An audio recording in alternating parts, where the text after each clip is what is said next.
Let us continue our journey into Pramanas. As we have spoken before, Hinduism is a science of consciousness and a philosophy of reality, and these are the general areas that you need to understand to know what's going on when you see something in Hinduism. This is the broad set of Pramanas using which you build a model of reality. This has been covered in the previous video. So let's continue on how this relates to the scientific model. So in the scientific model, hypotheses generate ideas which are tested using experiments here, which is noted as pratyaksha or anupalabdhi. And then the results of those observations are analyzed, which is labeled here as anumana or inference. And then it accumulates into the expertise or the knowledge books denoted here as a shabda. Sometimes you cannot have perception. So for example, if you're talking about history, linguistics, and many other branches of humanities, it is not possible to arrange for perception because you are discussing things that are no longer perceivable. And the way humanities deals with that is it creates a set of hypotheses and tries to find any contradictions using anumana and rejects the contradictions. And this is how you can generate an understanding of a particular domain such as history, even though you are not able to physically verify all of it. You can probably verify some of it indirectly using things like newspapers, archaeological artifacts, and so on. But most of the conclusions or the important nature or the meaning of history, for example, you will never be able to apply perception to understand if it's real or not.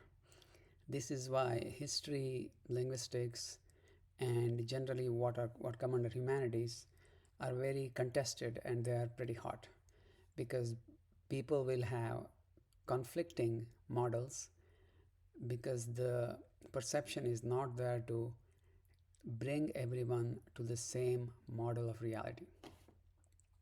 Now, what happens if we also remove the need for analysis?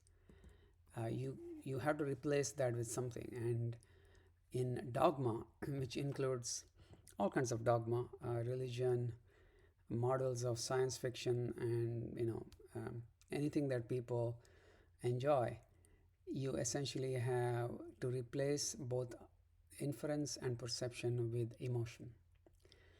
What happens here is that if you look at science fiction, someone comes up with stories or concepts, and these are accepted as fact, or they are accepted into the lore, and it works because it latches onto human emotion.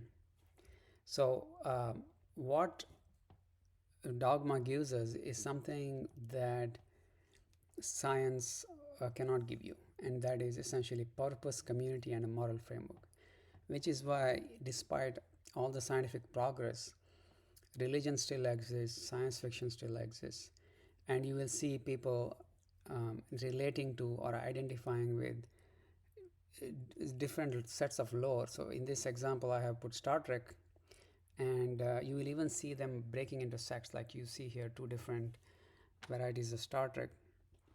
You also see people identifying with Harry Potter or Lord of the Rings, and that is because the stories, people identify a particular moral precept or concept in that story as useful to deal with reality. So for example, in Star Trek, there are many famous sayings like the needs of the many override the needs of one, and so on.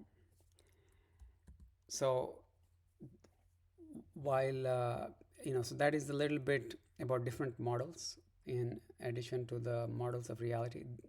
dogma and humanities are valid models and useful models. You just have to know that they're different. Let us add a little bit about perception. Perception is not always reality by itself. So perception cannot be separated from um, analysis or inference. So, for example, magic tricks, if you just look at a magic trick, you may think some object has disappeared or reappeared. It is important to analyze why that is not reality by understanding how magic works. And if you do have an understanding, you cannot be easily fooled. But if you go to a place where there, some tribe which has not seen any magic trick, they may think you are a god. This has been recorded in history many times.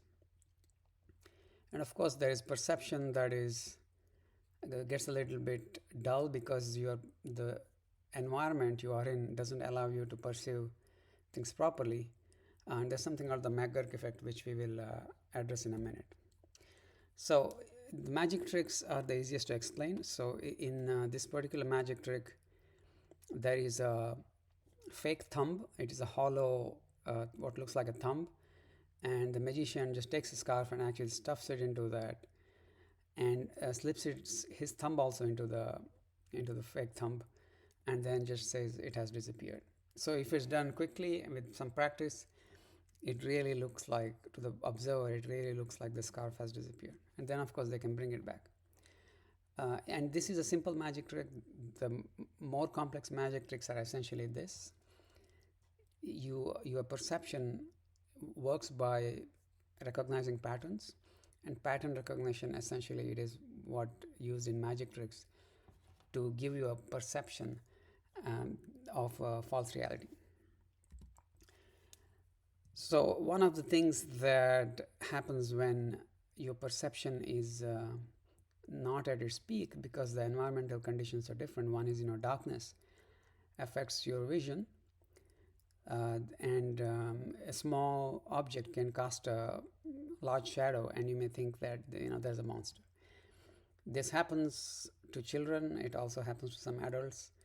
And what you have to do in that time is change the environment, right? So you have to add light or whatever needs to be. If something is caused by noise, you have to quiet it down, and then look again, and generally you will be able to correct your misunderstanding of reality. The last is a McGurk effect. I will put a link to a video of this, and there are many videos like this.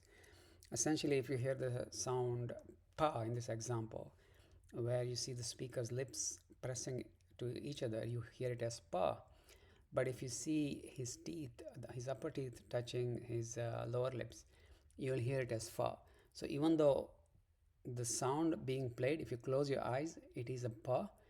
If you open your eyes and look at the person's expression, or the fact that his teeth are touching his lip, your brain will perceive it as fa.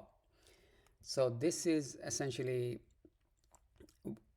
this shows how complex perception is, and it is a multiple senses coming together, and here vision is changing how your mind intercepts sound or perceives sound.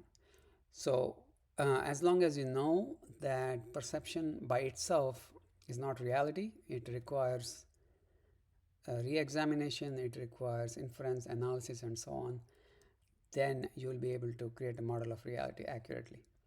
The moment you think perception by itself is all that is needed, you will end up fooling yourself. So that's essentially for today. We will speak more about it in a future